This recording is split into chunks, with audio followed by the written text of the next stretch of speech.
This podcast is part of the Shareable Podcast Network. Learn more at shareable.fm. Not every guest takes me up on the opportunity, but I like to do a segment called The Mic Swap, where I make my guest into the host, and then I become the guest. I let them take the conversation wherever they want to take it, ask me whatever they want, and it's a lot of fun, I think. This is Mic Swap. Welcome back to Shareable. I'm your host today, Michelle Moore. My guest is Jeff Gibbard, and I'm really happy to have him. He's a great leadership coach, a fantastic keynote speaker, a handsome keynote speaker, and a podcast host. Jeff, welcome to the show. Thank you so much for having me. I'm excited to be here. Jeff, my first question is, how are you arriving today? How am I arriving today? I'm not even sure I know how to answer that question. I mean, I suppose I arrived via Zoom. But if you mean like, how am I showing up in general? I think I've had a decent showing today. I had a rough gym session this morning, came back looking like I got hit by a truck, kind of basically have arrived at almost all of my meetings, a little disheveled, a little slightly off my game, but I'm still holding it together. I think I'm doing an okay job.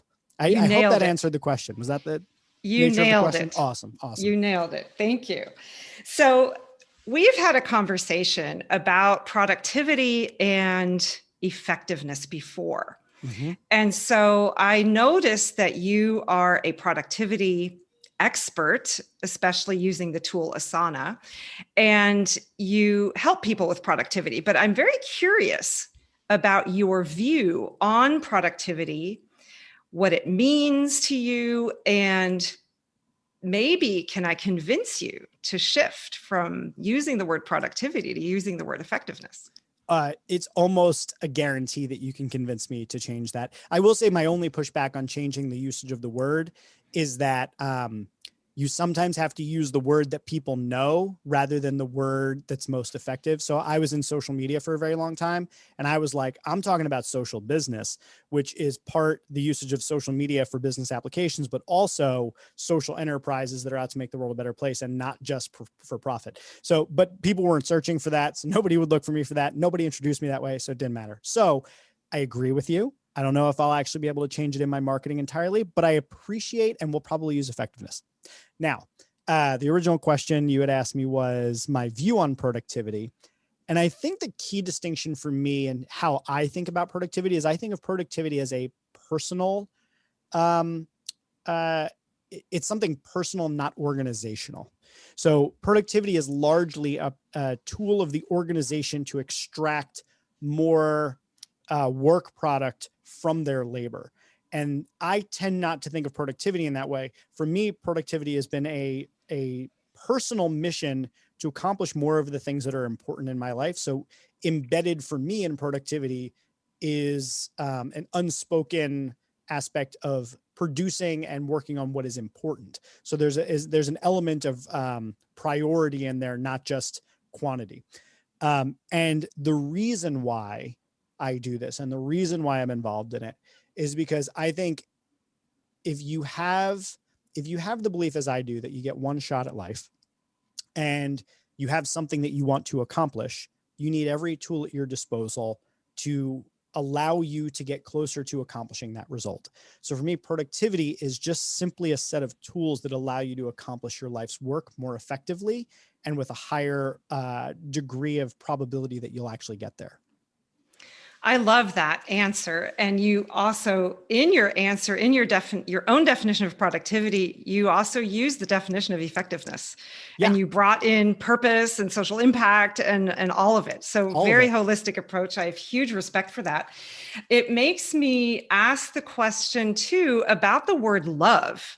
So you're writing a book or about to publish a book called The Lovable Leader. Mm-hmm. And I love that you have the courage to bring in this word lovable.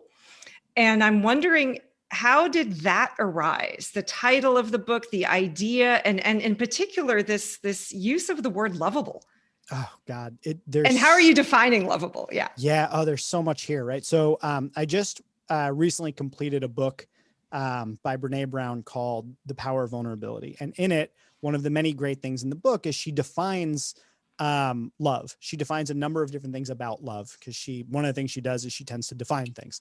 So she uses several different terms, 4 different attributes that define love kind of across the board in people she surveyed: trust, respect, kindness, and affection. And I had already written my book, and the 3 pillars of lovable leadership are care, trust, and safe travels. So to be a lovable leader, you have to care about your people. You have to care about them enough to, protect them from outsiders, protect them from themselves, protect them from each other, protect them from you.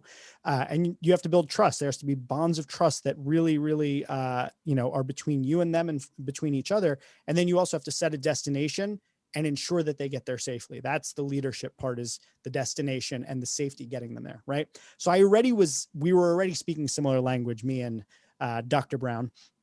And I really embraced this idea of trust, kindness, and trust, respect, and kindness. Right. I think that those are 3 really important things that if we had more of it at work, we would see. Work has become this meme of this thing that you're not supposed to like. It's like in the 50s and 40s, like, my wife, meh, right? Like you're supposed to dislike it. And I just find, and here's the truth, I disliked every job I ever had except for the ones where I've been self-employed. It's the only ones I've ever been like okay with are the ones where I work for myself.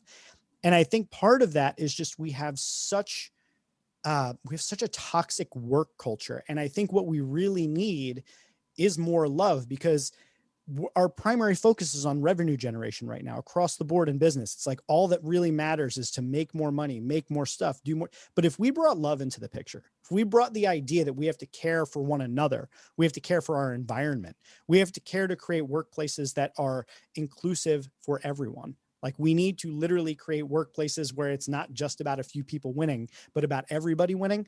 I don't understand why that's not the conversation, truthfully, and where it really came from, like the genesis of the idea. I don't generally believe in like lightning striking, apple falling from the tree and, epiphany type thing. But I was driving back from Annapolis with my wife.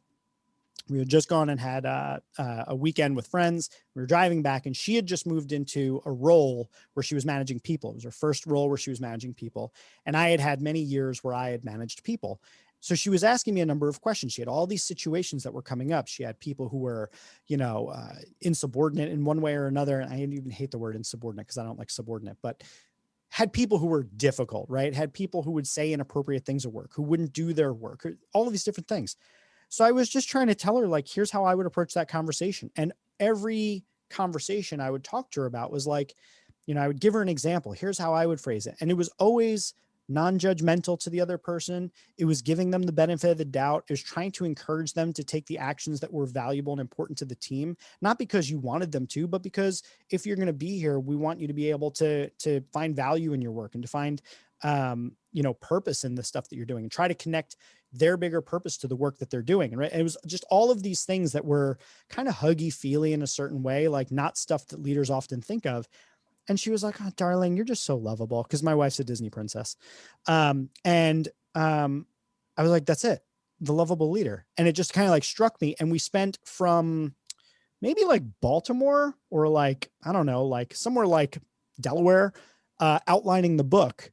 From basically by the time we got from Delaware back to Philadelphia, I had the first outline of the book. So that's kind of how the whole thing came about. Was like, one, I just think that work is broken and we need to fix it. And I think the primary place to get there is just by treating people with trust, respect, and kindness, treating them with love. So I love that, because you have the guts to also go with this woo-wee word, this word lovable, right? And I'm seeing a trend. So a year and a half ago, I was introduced to one of the leadership gurus, Canadian leadership gurus, Dr. Lance Secretan. And he's written a book on inspiring leadership, and he talks about love. And his clients are Microsoft and other big hitters. And he talks about love all the time, and is working on leaving his legacy to the large community that he's trained on his inspirational leadership. And in the last year, he has held these inspiration circles on Zoom where they say they love each other. We say we love each other to the people on online, and the word love comes up all the time. So I've seen that trend just emerge quite loudly in that community over the last year and a half. And the other thing that you might be pleased to know about is, if you're not already tapped into this, is the whole movement of self-organization. So I'm part of this movement in Toronto, and it started with the book by Frederick Laloux on reinventing organizations. Mm-hmm. And then you have organizations following holacracy. So going towards self-organization also includes this element of love towards self and love towards other. So I think you're building on a movement that is slowly finding its voice. I had no idea that was, I'm going to need you to send me something about that, because interestingly enough, it's so weird how things like this happen sometimes, because I'll be having a conversation about something and then it'll come up later. So I had this idea earlier today in the shower, where all good ideas happen, called network. Because essentially what I've done is this stage of my career is I'm now a solopreneur. And I partner with other solopreneurs, I have several other solopreneurs that we just do work together. I'm not becoming a part of their organization. They're not becoming a part of mine. We're not forming a company. We form these team ups and we do work together because we like each other, but we are each our own individual autonomous units. And we have, love and respect and reverence for our own work by designing our own schedules and doing work that we care about, and finding other people that we love and respect enough to do work with. And we join together and do work. So the idea is your network could be the future of work, where each node in the network is a solo entity that does its work. You don't need these organizations. You don't need labor exploitation. You don't need a boss. You just find people you like to do work with and you join together to make things happen. Now, granted, it's not going to work for every Apple and Microsoft and product teams and whatever, but I do think there's a huge need out there for people who want to have flexibility and freedom.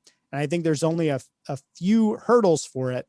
And I think it would probably be like universal basic income and universal healthcare. But you're in Canada, you don't have to worry about that. Yeah, we might be moving in that direction. But yeah, it's a great example of self-organization happening in collaboration that's not under one legal entity, right? Yeah.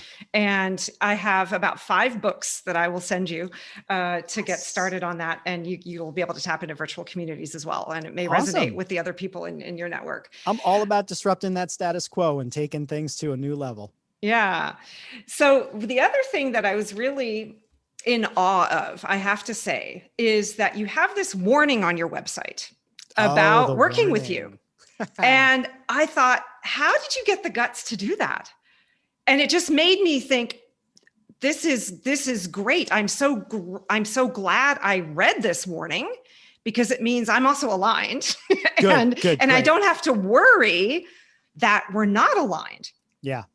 Because sometimes I don't know. I just started podcasting, right? I think you're number 10 that I've done, in my whole life. Mm-hmm. And I never, in some cases, I haven't been quite sure. Do I want to be on this podcast or not?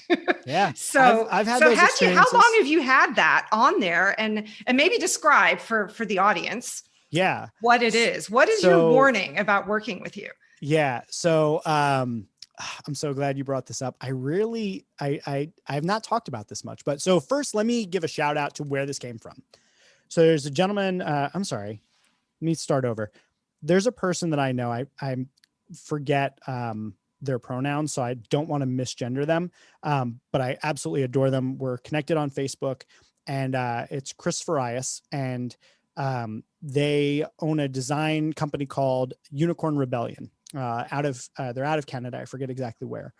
But they have a warning as well.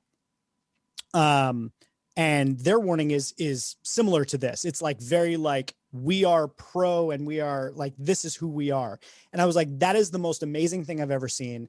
And actually in the same way that you saw mine and were like, that's awesome, and maybe it'll inspire you to do something similar, I saw theirs and I was like, I'm doing that.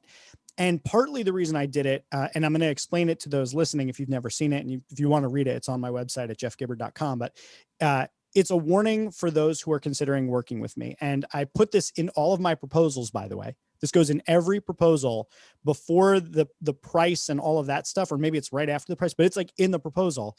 I have this in here, and it is to filter out people that I do not want to work with, whose values do not align with mine. And it's because I don't have a boss that I can do stuff like this, but this is my company and I want to do work that I'm proud of. And I want to work with people who helping them makes me feel proud that I helped them. So here's what the warning says. It says, I am an aspiring superhero. As a result, it should come as no surprise that I take a very strong position about what is right and what is wrong, and I will fight against the forces of injustice. This organization is unapologetically and fervently pro-equality and anti-discrimination. That means pro-LGBTQ+, pro-choice, anti-racist, anti-sexist, anti-white supremacy, and anti-fascist. I believe that Black Lives Matter. I do not practice labor exploitation. I believe healthcare is a right, not a privilege. I'm an outspoken person who openly despises Donald Trump and his entire administration. These views are regularly expressed online and offline. I tell you all this up front because if any of this is a problem for you, I am happy to make an introduction for someone else who can help you. I am not trying to judge people who will walk away from this, although I definitely am. But the thing is, I just want you to know that if you need help, I'm just not going to be the person to do it. And I will make a recommendation to somebody else who I know and love who may not have those same strong convictions against these things or for these things. But I cannot hold myself out as a superhero. I cannot hold myself out as a lovable leader who preaches care, trust, and safe travels if I'm not living that in every area of my business. I need to make sure that the people that I work with know that I'm going to put my money where my mouth is, that I will turn away work. I don't care how much. If somebody comes in, they have $1 million contract and they read that and they go, well, I'm going to say, sorry, because that's on my website for a reason. I put it out there because I want anyone to know, no matter how big their budget is, that these are things that are fervently like believed, and I'm not going to budge on them. So, and part of it is like, I don't want people like looking at my Twitter later on and being like, oh, blah, blah. Like, no, it's my Twitter. Okay. You have a problem with it? Like, you shouldn't have read the thing in the proposal. I applaud you, and you've inspired me to do something similar. And you've also, I think, helped me communicate that this is okay to do to my daughter, who's a social entrepreneur. Awesome. And we've been having these conversations about, she says, you know, Mom, we really don't want to do work with it's video editing and graphic illustration and design work. She said, we don't want to do work with companies who want us to edit videos that are inappropriate. We only want to do work with companies who are also purpose-driven or social impact-driven. Yep. But I think this example will also inspire her to put that on the website. So yeah. I just want to thank you. So. I've never seen anything like it. Awesome. Well, again, shout out to Chris Farias, and apologies if I misgendered you before. I have nothing but the utmost respect for Chris, and Chris is a rabble rouser on Facebook, and I absolutely love it.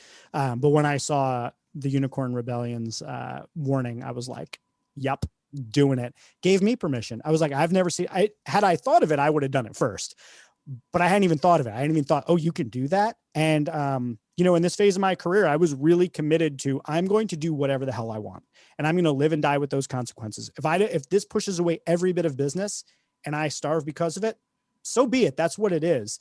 But at least I'm being principled about it, and I will figure it out if that becomes the case. But so far, every person that's read it, that's done work with me, has either said that's not a problem or that's amazing. It's beautiful design. It's beautiful language. It's beautiful design. That's just my opinion. So I'll just leave it at that. I don't know how much time we have left, but it's as much as you'd like. It's your show. This is beautiful. So I wanted to ask you about superhuman abilities. You list them as learning, thinking, communicating, leading, and realizing. Did I forget one? No, I got them all. Okay. But I need to clarify that I'm not saying that those are superhuman abilities. Okay. I mean, I am, but I'm not. So technically the way that I think about it is those are the superhuman meta abilities, meaning those are the pathway to acquiring any superpower, that is. The superpowers are acquired through the process of learning, thinking, communicating, leading, and realizing. That's the process. It's almost sequential. You first have to start by learning it. The skill of learning is in and of itself a superpower. If you can learn things more quickly, more effectively, amazing. Learning doesn't stop at learning, because learning has to evolve and continue into thinking. You can't just take what is, you have to actually process it, synthesize it, internalize it, make something new from it. examine it critically, examine it creatively. So you have to turn it into something new. It's that whole Picasso quote, good artists copy, great artists steal. You have to take the idea and make it your own by really understanding it, internalizing it, and then repurposing it. And then you have to be able, once you've done that, to communicate it to others. If you can't communicate the idea, it's just locked in your head, the learning and the thinking, it can never become anything without communication. And communication is your ability to transmit information and data to other people and ideas, inspire them, motivate them, and that leads you into leadership. And if you can take something that you've learned, think about it, communicate it to others, and then lead them to doing something, once you add the final piece, which is realizing, making something happen, being effective in implementing ideas through leadership and communication and having thought about it and knowing it deeply, you can start a movement. You can do absolutely anything. So I think of these 5 meta abilities, they're abilities themselves, but they are the abilities in which you can learn anything. You want to learn sales, learning, thinking, communicating, leading, and realizing. You want to learn surfing, same thing. Like literally any individual skill goes through this. But if you want to learn, a real true superpower, like become extraordinary at something, you go through this process. So I love 5-step methods, as you know. Yep. And you've talked about frameworks and methods on other shows that you love them too. Love them. I wanted to dive though into realizing a little bit more. I was really curious about if you put realizing impact or purpose, and how do you define that? So I see purpose as coming earlier in the process because I see it as part of leadership and of communication. Communication would include brand and a lot of other things for me. Impact, I would say, is the product of all of these. But for me, the way that I define realization is it's the act of putting all of this into action. It is the action step. So realization is, I guess you could even say acting, right? Or like action. But that's really what that's about. So it includes productivity, motivation, focus, coordination. It's a lot of the actual rubber meets the road. So like, I would say like thinking and communication fit a little bit into strategy, whereas like leading and realizing fit more into tactics. Maybe not. Maybe it's leadership is the point at which pivots. But yeah, realizing is, to me, it's like, it's great to have ideas. And I think at the leading point, you're still relying upon other people to execute things, whereas realizing you've mastered abilities to actually coordinate those things happening. Okay, it's interesting because my interpretation when I read it was along the lines of, realizing social impact. And also when I saw your social impact work or the volunteer work that you do in mental health, et cetera, I thought, this is interesting. Maybe this is connected. Maybe he's connecting the value chain of what he's doing into social impact. And I'm always curious about people doing that or not. So I'm wondering if you were to list, you probably know about the 17 sustainable development goals. I think that I do, because I read Donut Economics and I feel like it was in that. Yes, it would have been there. Yeah. Okay. Because it looks like your social, so correct me if I'm wrong, because I love looking at websites and trying to see what do I understand about a person, and then getting to talk to you is just a pleasure. You do volunteer work and you give money to charitable organizations, and you're working with the Council for Relations in the mental health space. And so that is actually, I think that's SDG number 3, good health and well-being. So mental health falls into that sustainable development goal. And because I've been in this social innovation space and this self-organization space in Canada for the last 10 years, I'm finding that companies more and more, whether they're in philanthropy, nonprofits, or for-profits, even if they don't define themselves as social entrepreneurs, they are linking some of their either philanthropic contributions or charitable contributions or some of their work to sustainable development goals. So when I saw realizing, that was what I wondered in the back of my mind, is he on that? Is he in that space? So I hadn't thought of that, but I actually really like the addition of not just the action and coordination and the productivity effectiveness side of things, but also looking back on and connecting to the larger purpose.